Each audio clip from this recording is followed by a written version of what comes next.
If you resonate with this type of refined modernist style with the underpinnings of precision and essentialism or architecture, you probably love brands like The Row. And I've spoken about The Row on several occasions, and you've heard some other brands on repeat that are similar. But what if I told you there are so many other design houses, smaller independent designers, who offer the exact same sense of style as you would find with a brand like The Row? There are some so exclusive that the most chic among us do not want you to know about them. However, I am happy to share 5 of my latest obsessions because I too resonate with this type of style. Number 1, and my favorite on this list, is Minutuian. I discovered this brand on TikTok when I saw an explosion of videos, unboxings of her pieces that people had sourced from a sample sale. I saw where people stood in line for hours on end just to get one item from a Minutuian sample sale, which apparently only happens every 2 years.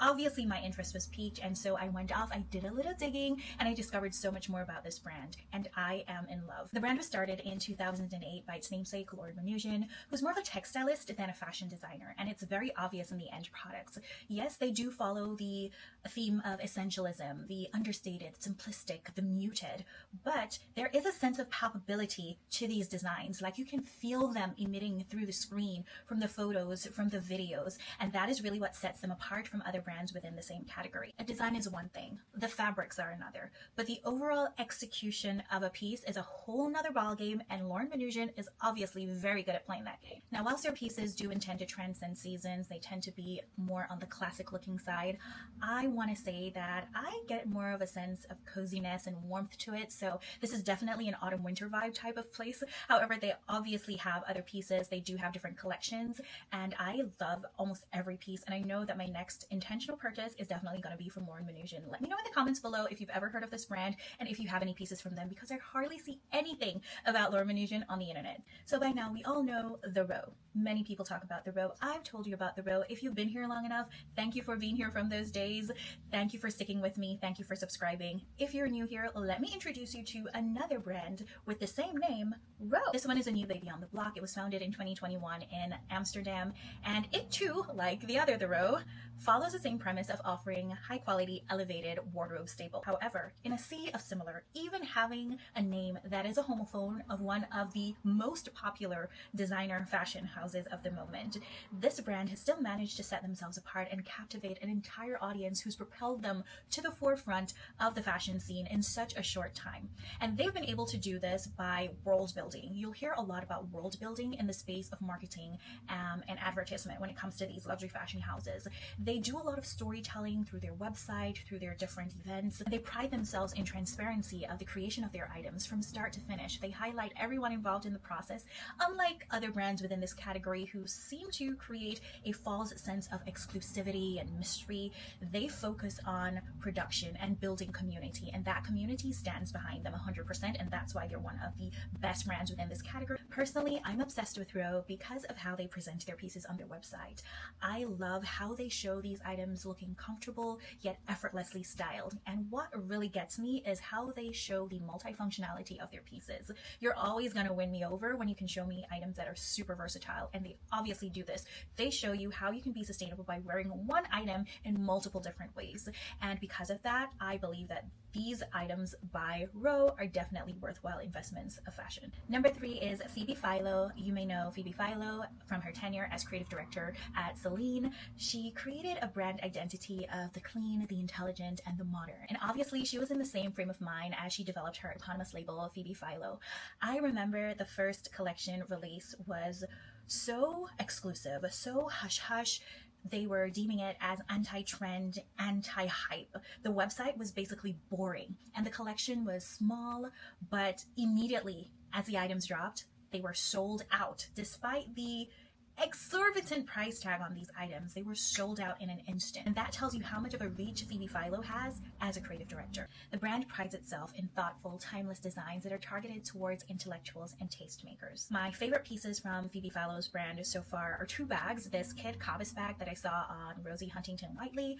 I turned the internet over for 2 days scouring it, trying to find this bag, because obviously there were no logos, there was no label, and it was so exclusive. It took so long to discover exactly where this bag was from, and that's when I looked more into Phoebe Pho. I also remember jumping out of my shoes when I saw this triplex clutch. This reminds me of Celine. This reminds me of Phoebe Pho era Celine. I never thought I'd be interested in a clutch, but this clutch looks so functional.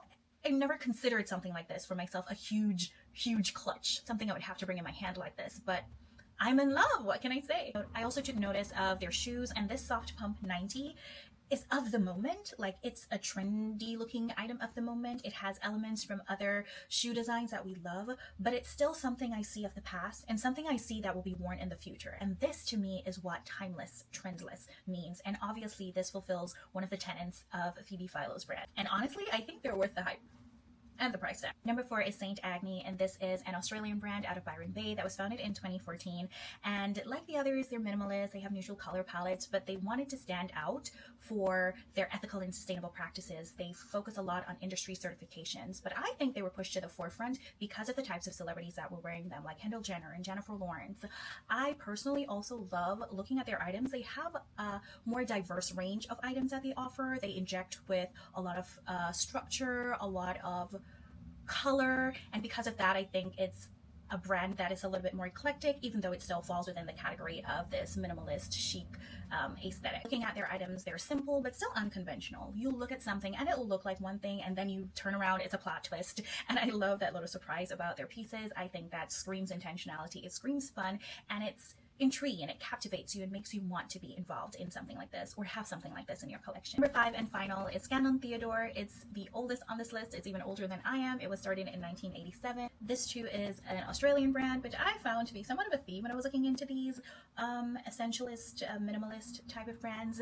Nonetheless, it too targets the intelligent, the intellectual, the modern, elegant, the independent spirit. This is the brand of the CEO. This is the brand of the big boss of the company. This is the empowered feminine. I was actually going back and forth about whether or not to put this brand on the list, because the more I looked, the more I realized it didn't look as muted. It didn't look as docile as the other brands when it came to the color palettes. I saw a lot of bright colors and I was like, this could not be a minimalist brand.